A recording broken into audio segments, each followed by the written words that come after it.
Usually when I speak to people, I fill my presentations with case studies. I'll give you a classic example. I was in Australia recently and I spoke to the top bank.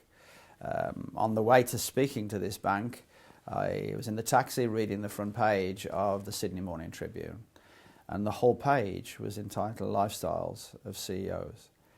And he talked about a guy who was working himself silly, introduced himself to his family on a Sunday morning and hardly had any time.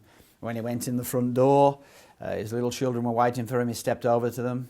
I stepped over them on his way to the drinks cabinet to get a scotch. His wife came to give him a hug. He hadn't got the time. And then one day he went home and there were no children and no wife. And he found his 2 kids under the bed upstairs.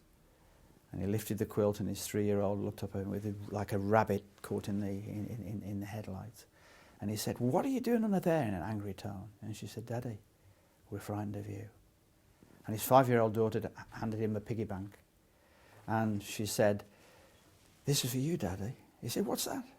She said, "Mommy and myself have managed to save $24.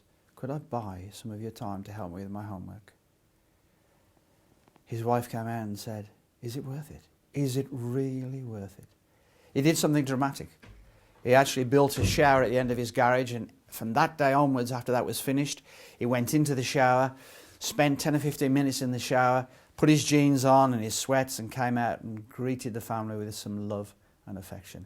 Saved his marriage. So I was telling this story to the bank and to the top directors, including the CEO. And guess what? The CEO stood up and said, "I know about that story. I wrote it."